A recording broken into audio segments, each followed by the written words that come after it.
Hello, everyone. Welcome to this webinar from CPSA. The topic today is Leadership is Everybody's Business, and I'd like to talk a little bit about why that matters so much in selling. I'm Deb Calvert. I'm the author of a new book, Stop Selling and Start Leading. It's based on buyer research as well as some seller stories, and I'll be sharing all of that with you today. Let me give you an overview to get us started. This is important because, as you know, buying and selling have changed. I'll give you just a little bit more information about those changes, and then I'll describe the journey that took myself and my co-authors from pondering how buying and selling has changed to then musing about what would happen if sellers adopted certain leadership behaviors. Let me just tell you, my co-authors are Jim Kouzes and Barry Posner. They're well known over in the leadership space. They've been researching leadership and the behaviors associated with leadership for over 30 years, and that's why I've partnered with them in this project. So I'll describe the research first with buyers and then with sellers, and then I'll describe that evidence-based framework that's become the behavioral blueprint for sales success. Complete with, I'll throw in a few stories that we gathered from sellers and some of the data that we gathered and some action items for those who want to get started right away with making behavioral shifts that really make a difference in your selling. Let's start with that look at buying today, buying in the information and in the digital age. One of the most important changes that has happened is that buyers are looking for something different from us. They expect many different things from us. What we used to do, figuring out how to get to them first, fastest, and most often ahead of our equally compelling competitors, what used to work, as you already know, doesn't work so well anymore. The good news is we have a choice. There's something else that we can do, according to the research of Michael Dart. Instead of what we've been doing and feeling frustrated in doing, we can do this. We can offer them such an awesome connecting experience that they'll go out of their way to come to us. We can flip this around and make your job a lot easier. But of course, that begs the question, what would this be? What is this thing called an awesome connecting experience? What would it look like? And what would we as sellers have to do if we were truly going to create this awesome connecting experience? Well, Barry, Jim, and I, we wondered about that. We thought about that for a long time, and we decided the best way to get those questions answered would be to go straight to the source. So that's what we did. We conducted research, a very comprehensive study with 530 verified B2B, business-to-business buyers. And we asked them a number of questions to try to figure out what it is that buyers really want from us, from their sellers. We conducted this research through Santa Clara University. We used a Qualtrics panel study. And the buyers in this study, they were a cross-section of people who participate in purchasing decisions in business settings. I want you to know that they came from mid-size and large organizations based in the US and from a variety of industries. They were a mix of age groups. Some were sole decision makers with the ultimate authority. Others were part of buying teams. For some of the buyers in this study, the sales were routine and repetitive with the vendors that they worked with. And for others, purchases were more complex and less frequent. Now, in that study, what we wanted to know was how buyers felt about leadership behaviors. What I mean by leadership behaviors, this comes from that work I mentioned by Barry and Jim. Right, these are some of the examples of 30 behaviors we asked buyers about. The 30 behaviors we chose were adapted from the Leadership Practices Inventory. That's a very well-known assessment instrument that's developed by Jim and Barry to measure the extent to which leaders demonstrate exemplary practices of leadership. Their LPI, the Leadership Practices Inventory, has been a part of their original research for 30 plus years on personal best leadership experiences of leaders who are effective. And we just modified that for our research for Stop Selling, Start Leading to reflect a buyer selling context. Now, the behaviors of leaders, they struck me as highly relevant for sellers. And that's why we decided to look at these two things in tandem. And as we presented these behaviors to buyers, we asked them about these things. We asked them for each one of those 30 behaviors, we asked them about the current frequency of that behavior for the sellers they already choose to do business with. That gave us a baseline.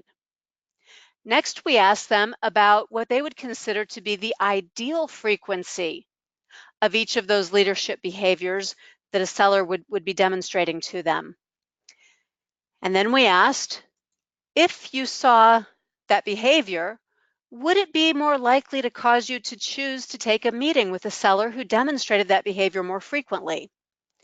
And finally, would these behaviors, each one of them, would that behavior demonstrated more frequently cause you to be more likely to buy from the seller demonstrating that behavior? So we got some really interesting information here, but we took it one step further. We also asked them to rank these behaviors. Which ones would you like to see most? We needed to ask that question, it turns out, because all 30 of these behaviors are highly desired by buyers. They gave us the baseline current frequency, and then they gave us the ideal frequency, and it was significantly higher than what they're already seeing from the sellers they choose to do business with. And that was true of every single one of the 30 behaviors. And what also turned out to be true is that every single one of those 30 behaviors was going to significantly increase their likelihood of taking a meeting with a seller who demonstrated the behavior, and significantly more likely to cause them to choose to buy from a seller who demonstrated that behavior. So, of course, we also needed to know, 30 is a big number, we needed to know which ones were most important to the buyers, although they're all important. That was the buyer side research. Let me just set that aside for a moment so I can also let you know about the second phase of our research, which was with sellers. We asked sellers simply this. We asked them to tell us about a time when they were at their personal best as a seller. And we put this out as an all call. We gathered stories from a cross section of sellers in a wide variety of industries, sellers of all ages, sellers who had varying levels of experience in all sorts of products and services, and sellers, it turns out we collected stories from all around the world, from all kinds of places. And we had over 500 stories from sellers to work with. Please note, we did not tell sellers that we were interested in leadership behaviors. We did not present those 30 behaviors to them the way we did to buyers. We just wanted their raw stories. We wanted to know what was happening and what sellers were doing when they were at their own personal best. As we read their stories, we saw sellers demonstrating those leadership behaviors. They didn't know anything about them. We wanted just to get the information without stacking the deck.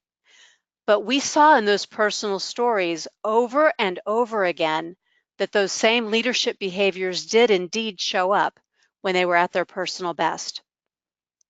What's interesting is that sellers weren't always attributing their success to those leadership behaviors. In a lot of cases, those behaviors were mentioned more as an aside. They were there, but the connections weren't being made by the sellers, that the cause and effect, it was mostly unrecognized by sellers. Even as sellers were making extraordinary sales, they were showing up as leaders and they didn't even know it. So with all of this, we came to a few conclusions. We were able to conclude, looking at this from every angle, that sellers are more effective when they exhibit leadership behaviors, that sellers were creating awesome connecting experiences when they were leading. We also were able to conclude that buyers want sellers to exhibit leadership behaviors more often, and they respond favorably when sellers do. When sellers lead, buyers buy. And leadership really is everybody's business. Leadership matters to everyone in every kind of job that they do. Leadership is nothing at all the same as management. You see, we all lead. We just don't necessarily recognize it when we are leading. Sellers need to lead because buyers are looking for leadership. And when sellers step into their full potential as leaders, they also feel really good about the work that they do. They get a certain swagger back, and they no longer experience dissonance in who they are and what they do. They actually become ennobled and energized by the work that they're doing. So now that you know about the research, you know a little bit about the background, what I'd like to do next is take you a little deeper into what's in the book and what this research told us could be done by sellers who choose to step into leadership and want to have this kind of an impact that causes buyers to be more likely to meet with them and more likely to buy from them. And because 30 is a big number, I'm going to give us the same shortcut that Jim Kouzes and Barry Posner use in their work. This is the framework. Instead of 30 behaviors, we have 5 practices of exemplary leadership. That's a lot easier to manage. Each one of these practices has 6 leadership behaviors under it. So when I talk about the practice of modeling the way, I'm also talking about 6 specific behaviors, the same ones that we used in our research with buyers. But in the interest of time, this will give us a neater, easier, more succinct way to talk about this. I'm going to walk you through each practice. I'll describe it to you as we do so you'll understand what it is that matters so much to buyers. And I'll give you an emphasis area to understand it a little bit better, a little context and some of the data. And then I'll give you an action item. Because although we have lots of these in the book, walking away with 5 from today's webinar is probably plenty to get started with. The first practice is to model the way. What it means to model the way is to clarify your own values, to understand what matters to you, what really is most important to you. Because before you were a seller, you were a human, and all of us have values. We shouldn't park those when we step into our sales role. Instead, we should embrace them and amplify them and share them, find our voice within our values and affirm our values and share our values and align our values not only with the work that we do, but also with our buyers. We can find common ground with our buyers based on this really deep, meaningful, intrinsic place when we start talking at the level of values. And buyers want us to do this. Remember, all 30 of these behaviors, buyers told us they want to see every single one of them more frequently than they do in the sellers they already choose to do business with. When you do this, you'll be more effective. Now, let me give you a story from a seller. This is from those personal best stories that sellers told us about their behavioral choices that resulted in sales success. Their choices, as are any of our choices, they're driven by internal beliefs, including values. I think there's a prevalent myth out there. I hear it a lot from the sellers I coach. That myth is that in sales, you have to be something that you're not. When sellers, like leaders, know their own values, then they have guiding principles for how they interact with buyers. What they say and do reflects who they really are. It's not some phony, stereotypical sales persona like you see in all the movies, like The Wolf of Wall Street. That's not what it's about. You see, it's not true that people have to set aside their ethics and ideals to make a sale. Audrey told us a story about how she made her annual quota by closing the very first sale that she made after starting a new job. One sale, the very first sale, and she had her annual quota made. She made that sale by being herself. She describes in her story how deeply she values service and honesty and commitment to customers. She recognizes how her core values need to show up in her actions. And she understands that she doesn't need to be something she's not in order to make extraordinary sales. It shows up in the data too. It's not just an anecdotal story. There is a statistically significant relationship between the extent that sellers are clear about their leadership philosophy. That includes their values. How clear are you about your values and your philosophy? There's a relationship between that and how proud you are about your work and how effective you are in your job.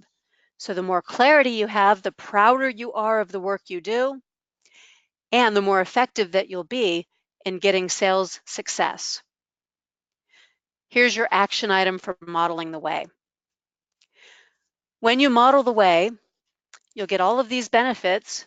You'll have 6 behaviors that show up more frequently, and buyers will respond to that. To get started, the very first thing that you'd have to do is identify the values that matter to you, the ones that are non-negotiable, the ones that will be a really good guidepost for you in the choices that you make and in the decisions that you make. And those values, when you work them out, they'll become an internal compass. You'll no longer have to wonder what to say yes and what to say no to. You'll have great clarity because you've taken the time to really think about your values, to declare them, and to then align your actions with them. That's what it means to model the way. The second practice of exemplary leadership is to inspire a shared vision. What it means to inspire a shared vision is, first of all, to have the vision. A vision is a thought about the ideal future, the place that you want to go.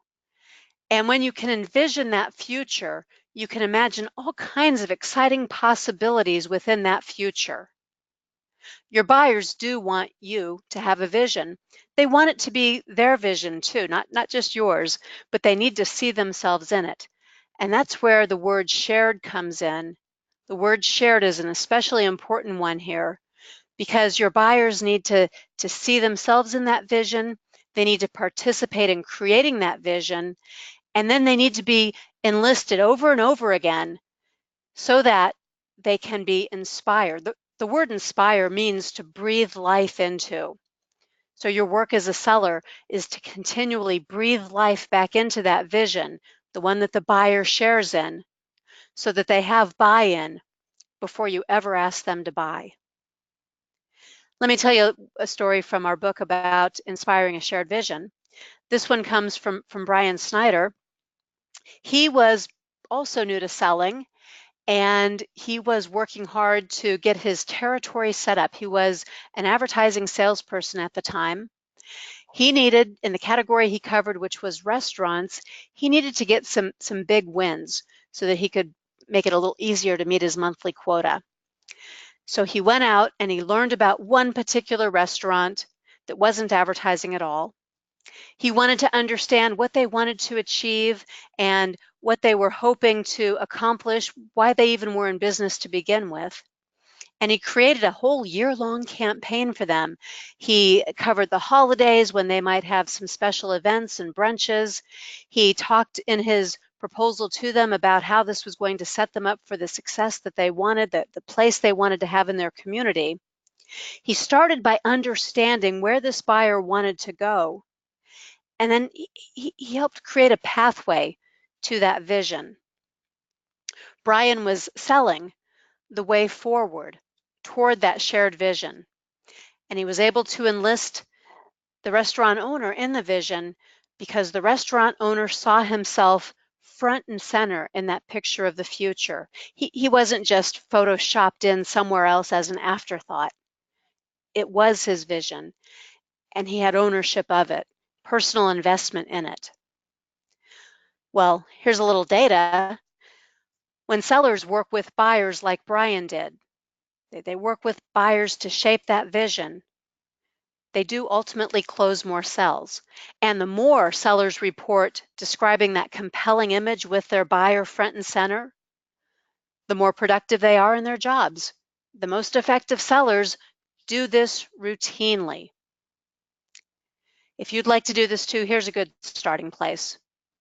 Don't make this a unilateral process. Don't go do something like your customer needs analysis, and then you go back and you find some research and you put together a beautiful proposal and presentation and take it back to the buyer. That's a unilateral process. That's you taking information and turning it into a vision for the future that might have the buyer involved in it, or it might not. In your needs assessment or at some place in your process, be sure to be talking about the buyer's vision, not just their needs of today, but where they want to be in the future, where they get excited about the possibilities, where they can have a hand in even crafting that vision so that you've got the information you need to lay out that vision in a way that's really compelling for them. Then you keep breathing life back into it. Even as you present your proposal, you keep breathing life back into that vision so that it's irresistible. It's what the buyer wants, and they can barely say no to it because it's so clear to them now how you're going to help them to achieve what they want to achieve. The third practice of exemplary leadership is to challenge the process. To challenge the process means to experiment and take risks, to innovate, and sometimes even fail, because from innovating and failing forward, that's how you can learn and grow and continually look for ways to improve. When you're challenging the process, you're challenging yourself. You're challenging the way things have always been done before. You're challenging your own routines and your own automatic responses, and you're looking for ways to improve. You're also then doing this with your buyers.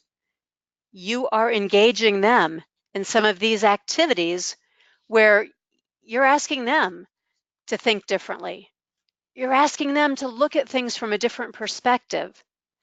You're asking them to take some small steps forward with some small interim innovations so that they can move closer and closer to their vision. We have a story in the book that's pretty incredible. This seller did both things. He challenged himself and he challenged his buyers. Like all the stories we gathered, this one from Ted Hyman really embodied the ideals of leadership. Ted challenged the process in this way. He was given an opportunity to bid on a very large-scale project. Most of his competitors bowed out early on because the complexity and the urgency of this project were daunting. Plus, what they were being asked to do had never been done before. Adding to the pressure, the project was for the Department of Defense, and it was a matter in the U.S. of national security. Ted experimented, and he took a lot of risks. When one way didn't work, he tried another. He looked outside the known, and he brought in partners with other types of expertise. He was relentless in pursuing a solution that would work for this buyer. His innovations ultimately led to an extraordinary sale. By innovating and by accessing solutions from a wide variety of sources, Ted and his partners repaired a huge security breach. In fact, for his efforts, Ted won the prestigious Gracie Award. That's in the US, that's the Government Technology Leadership Award. Without Ted's leadership, existing processes might not have been challenged. This problem probably wouldn't have been solved, and this sale certainly would not have been made. Like Ted, the most productive sellers more frequently experiment and take risks, even when there is a chance of failure. And when they fail, leaders and sellers alike ask, what can we learn? So they're even more effective the next time out and the next. Sellers who don't experiment and take risks as often are significantly less productive than those who do. If you'd like to think about how you can challenge the process, you can take just one action item toward it. Maybe you could do this. Maybe you already conduct POCs, or you have pilot projects or idea generation with your buyers.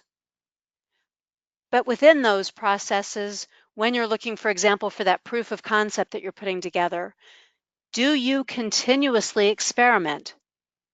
Or do you offer the same presentation or demonstration over and over again? Just step back and think about how you could experiment and innovate to continuously improve what you're offering and to build in new ideas for each buyer. That's the work of leadership, and that's what your buyers want to see you doing. Two more. The next practice of exemplary leadership is enable others to act. This one tends to take a lot of sellers by surprise. As I present this in organizations and at conferences, this one usually takes sellers by surprise.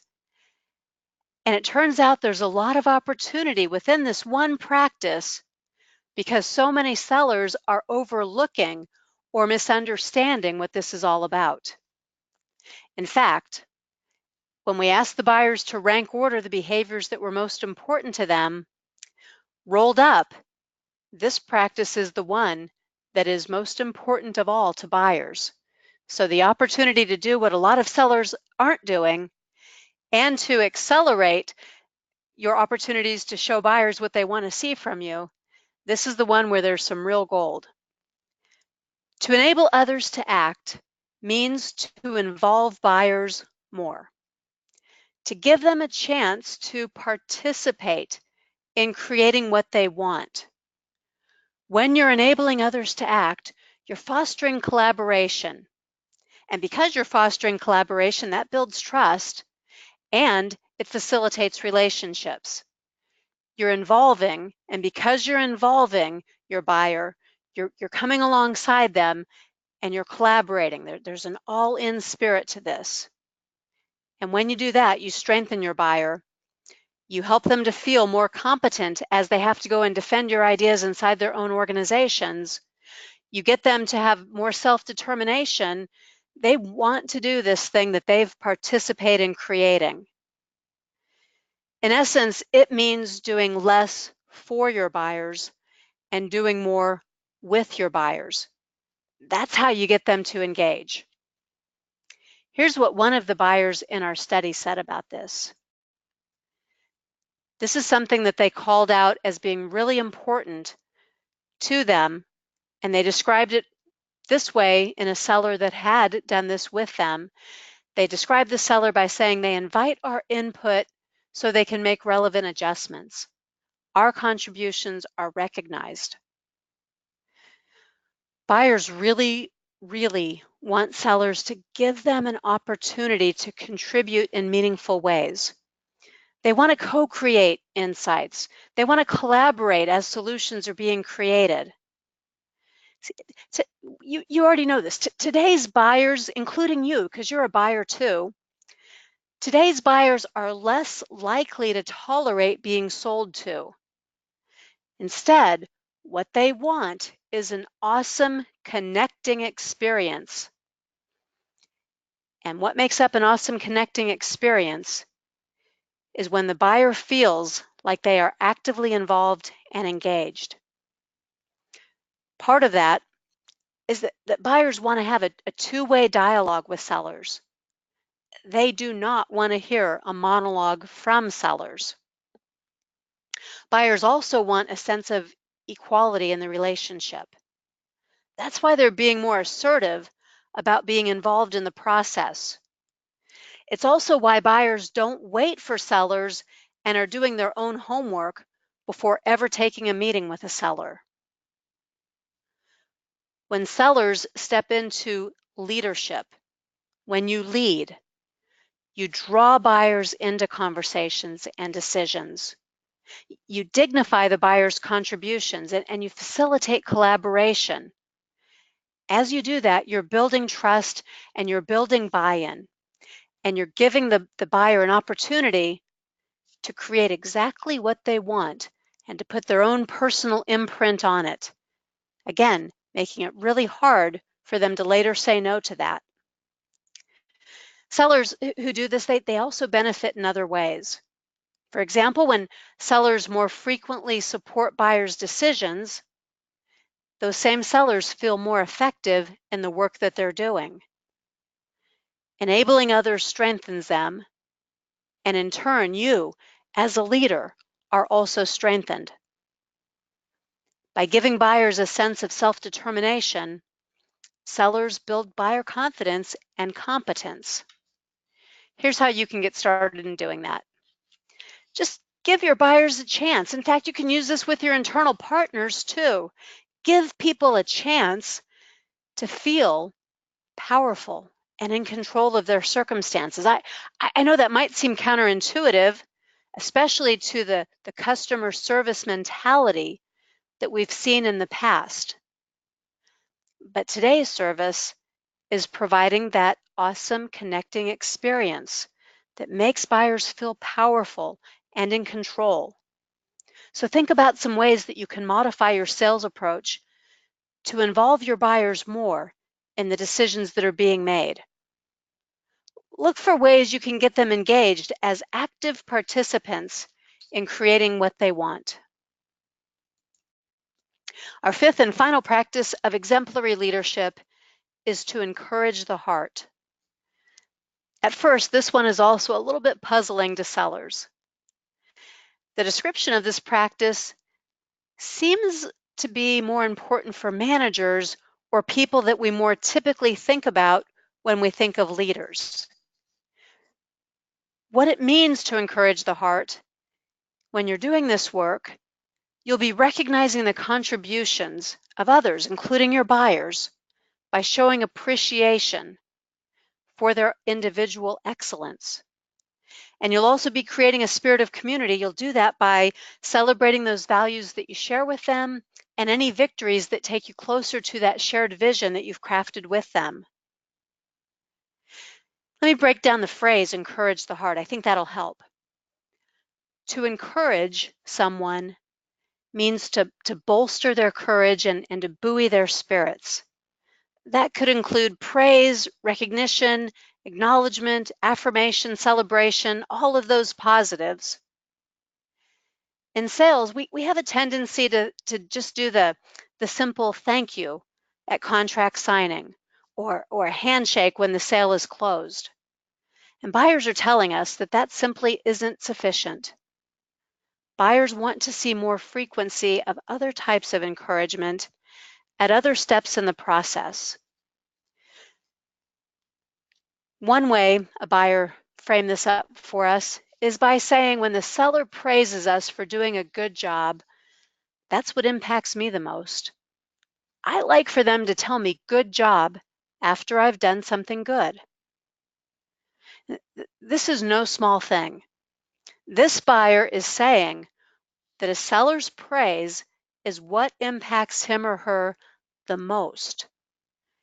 And this is something that wouldn't be all that hard to do, to simply say good job to a buyer when they've contributed to the process. One thing many sellers may not realize or remember is that buyers do an awful lot of work behind the scenes, inside their own organizations, to champion and secure the sale that you're proposing to them. They convince others that it's the best solution. They move their budget away from something else in order to do business with you. They sever ties with established vendors in order to shift that business to you. They overcome the objections and respond to the concerns of their colleagues. They put their own necks out there on the chopping block, taking a risk because of the faith they have in you and your solution. Every bit of that deserves some recognition.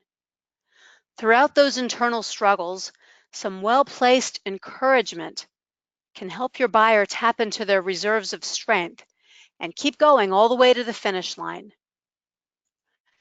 As you encourage buyers, you're also letting them know that you have confidence in their abilities. Sellers who do that more frequently rate themselves a whopping 10 times more effective than sellers who do it less frequently. As you can see here, and in all 5 of the practices of leadership, these behavioral shifts pay big dividends for the sellers who exhibit them more frequently. You have a lot of opportunities to encourage your buyer. Any time in the process when they might need a little bit of extra courage to keep going, you have an opportunity to create this environment. And in that environment, you can also be asking them for some feedback. You're giving them some feedback. You can also ask them for some feedback in return. That will solidify the relationship and it will encourage them along the way. A rushed transaction really won't afford you much opportunity for any of the leadership practices. And you might overlook opportunities to encourage the heart if you're not deliberately nurturing that environment and that relationship that makes it natural for doing so. Remember, the ultimate aim here is to create an awesome connecting experience for your buyer. When you create a conducive environment for giving and receiving personalized feedback, you'll also be connecting in ways that you otherwise could not. Okay, with that, we've covered the 5 practices of exemplary leadership. I've shown you just a little bit of what you'll find in the book, Stop Selling and Start Leading. And maybe now you can see why we call this the behavioral blueprint for sellers that's based on buyer preferences. In conclusion, what I really want you to remember is that your buyers are already thinking in this way. They're already choosing sellers who exhibit these leadership behaviors. And what they want are sellers who will exhibit these behaviors even more frequently. You have a chance to get a competitive advantage and to positively differentiate yourself by exhibiting any and all of these behaviors more frequently. The buyers in our study, they left little room for doubt. They want you to step in as a lead, to lead them, to guide them to this new place full of possibilities. There's plenty of room for upping your game because most sellers aren't doing this. And buyers will respond favorably to leadership behaviors that will create an awesome connecting experience for them. The mission of our book is to help sellers decide to start leading and to do what leaders do. The more frequently you choose to lead, the more you will create those awesome connecting experiences that make extraordinary things happen. I do want to thank the Canadian Professional Sales Association for hosting this webinar today and bringing us together. And I want to thank you for taking the time to listen to this presentation. I'm Deb Calvert, the co-author of the book, Stop Selling and Start Leading. I really hope you'll go out and get a copy.